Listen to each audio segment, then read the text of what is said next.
ఈ దిన వాగ్దానము సామెతల గ్రంథము 14:27.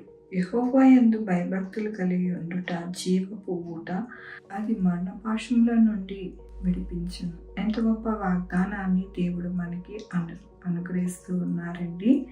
ఏమని సెలవిస్తూ ఉన్నారు అంటే, ఆయన యందు భయభక్తులు కలిగి ఉన్న వారికి వారి యొక్క జీవితము జీవపు ఊటగా, అది మరణపాశము నుండి వారిని విడిపించును అంటూ ఉన్నారు.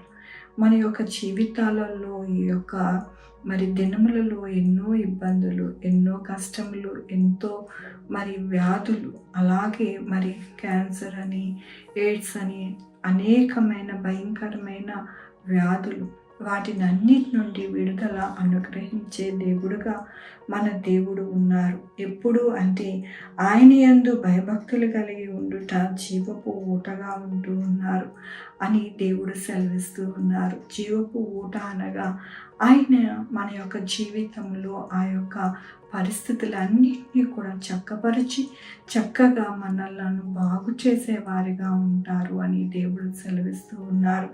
దేవుని యొక్క వాక్యంలోను యెహోవా యందు భయభక్తులు కలిగి ఉండుట బహుధైర్యము పుట్టించును, యథార్థవంతుల ప్రార్థన ఆయనకి ఆనందకరము. దేవుని యొక్క వాక్యం ఏమని సెలవిస్తూ ఉన్నది అంటే, మన యొక్క రోగములో నుండి, మన యొక్క వ్యాధిలో నుండి, మన యొక్క జీవితాలలో దేవుని యందు భయభక్తులు ఎవరైతే కలిగి ఉంటారో వారికి బహుధైర్యము పుట్టిస్తుందంట. వారి యొక్క ప్రార్థన కూడా దేవునికి ఆనందకరముగా ఉంటుందంట. దేవుడు ఆనందించిన వారు బహుమానము ఇవ్వక మానరు కదండి. కాబట్టి మన జీవితాలు, ఎలాంటి జీవితాలు, ఎటువంటి అనారోగ్యము, ఎటువంటి వ్యాధితో బాధపడుతూ ఉన్నప్పటికీ కూడా దేవుడు మనకి తోడై ఉన్నారని మనకి ధైర్యము కలిగి మనము ఎల్లప్పుడూ కూడా వాటి నుండి జయించి చక్కటైన ఆరోగ్యవంతమైన జీవితము మనకి దేవుడు అనుగ్రహిస్తాను అంటూ ఉన్నారు. మనమందరము కోరుకునేది, ఆశపడేది మన యొక్క జీవితాలు మారాలి. మన యొక్క జీవితాలలో ఉన్న ఆ యొక్క అనారోగ్యములు అన్నిటినీ కూడా దేవుడు తీసివేయాలి, మరణ భయమును తీసివేయాలి అని మనము కోరుకుంటూ ఉంటాం. దానినే దేవుడు అంటూ ఉన్నారు, నేను మరణపాశము నుండి విడిపించేవాడును నేనే. అలాగే మీ యొక్క జీవితాలని ఎల్లప్పుడూ కూడా తేటగా అనగా చక్కటి అయిన ఆరోగ్యవంతమైన జీవితాలని మీకు అనుగ్రహిస్తాను. కాబట్టి మీరు ధైర్యం కలిగి మీరు ఎల్లప్పుడూ కూడా ప్రార్థనలోను వాక్యములోను నా యందు భయభక్తులు కలిగి ఉంటే కనుక మీ జీవితం ఎల్లప్పుడూ కూడా జీవపు ఊటగానే ఉంటుంది, కానీ మరణపాశముగా ఉండదు అని దేవుడు సెలవిస్తూ ఉన్నారు.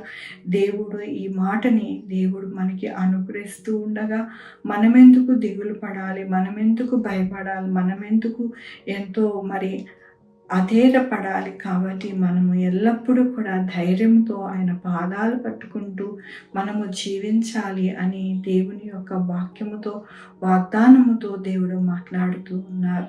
మనల్ని బాగు చేయవారు, ఎందుకంటే ఆయన చేతులతో మనల్ని నిర్మించుకున్నారు. కాబట్టి ఆయనకి సమస్తమును సాధ్యమే. మనల్ని ఎంతగానో ఆరోగ్యపరచడానికి ఆయన యొక్క చెయ్య కొరస కాదు. కాబట్టి మన జీవితంలో ఎల్లప్పుడూ కూడా మనము అధైర్యపడకుండా, నిరుత్సాహపడకుండా దేవుని వైపు చూసి మనల్ని మనము ఎంతగానో ఆరోగ్యవంతులుగా అవ్వాలని దేవుడు ఈ దినమున సెలవిస్తూ ఉన్నందుకు దేవునికి వందనాలు చెల్లిస్తూ ఉన్నాను.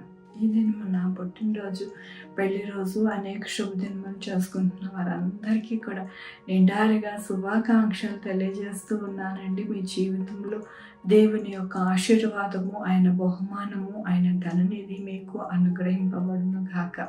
ప్రార్థించుకుందామండి. యెహోవా దేవా, నా తండ్రి, నా ప్రభు, మీ కృపా కనికరస్తాను బట్టి నీకు వందనాలు, స్తుతులు, స్తోత్రం చెల్లించుకుంటున్నాను. గొప్ప దేవుడిగా మీరున్నారు నాయన. ఎవరికైతే అనారోగ్యంతో బాధపడుతూ ఉన్నారో, ఎవరికైతే ఇబ్బందికరమైన వారి జీవితం ఉందో వారికి చక్కటి ఆరోగ్యం ఇస్తా అంటున్నారు. మీకు వందనాలు నాయన. నా తండ్రి, ఈ దినమున నాయన పుట్టినరోజు, అనేక శుభదినములు చేసుకుంటున్నా పెళ్లి రోజు చేసుకుంటున్న వారిని దీవించండి, ఆశీర్వదించండి ప్రభా. వారికి మీ యొక్క నిండైన కృపను, బహుమానాలను వారికి అనుగ్రహించండి. మా కొరకు ప్రార్థించమన్న వారిని వారి యొక్క బిడ్డల భవిష్యత్తు, ఆరోగ్యము, వారి పనులు, వారి ఉద్యోగము, వారి వ్యాపారం తోడై ఉండండి. Sugar, BP, thyroid, heart problem, kidney problem, AIDS, cancer, నరాలహిత, పెరాలసిస్, క్యాన్సర్, ప్రతి విధమైన అనారోగ్యాన్ని స్వస్థపరచండి. స్వస్థపరిచే యెహోవా నేనన్న మీ కృపను వేడుకుంటున్నానయ్యా. బిడ్డలు రాకపోకలు తోడై ఉండండి నాయన. బిడ్డలు లేని వారి బిడ్డలు దయచేయండి. బిడ్డలకి సుఖమైన కాన్పు దయచేసి తల్లి బిడ్డ క్షేమం దానికి సహాయం చేయండి.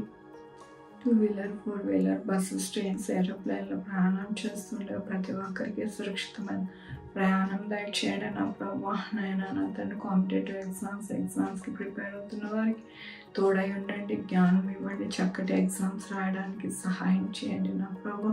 నాయన చంటి బిడ్డలు అనారోగ్యంతో ఉన్నారు, వారిని స్వస్థపరచండి. స్వస్థపరచు యెహోవా నేనన్నారు. ఆర్థికంగా ఎవరైతే ఇబ్బంది పడుతున్నారో వారికి తోడై ఉండండి నాయన. ఎవరికి కూడా ఎటువంటి వ్యాధులు కానీ, కష్టం కానీ, నాయన అప్పుల బాధ కానీ నా ప్రభు ఉండకుండా సహాయం చేయండి నాయన. గొడవలు కానీ నా ప్రభు, కోర్టు కేసులు కానీ, పోలీస్ కేసులు కానీ ఏమీ లేకుండా సహాయం చేయండి నా ప్రభు. ప్రతి ఒక్కరిని సంరక్షించి నడిపించమని కోరుకుంటున్నాను. పాదాల దగ్గర పెడుతూ నా ప్రభు, నా రక్షణ యేసుక్రీస్తు పరిశుద్ధమైన నామమున అడిగి వేడుకుంటున్నాను తండ్రి. ఆమె తండ్రి, కుమార, పరిశుద్ధాత్మ సదాకాలం మనందరికీ తోడై ఉండును గాక. ఆమెన్. God bless you.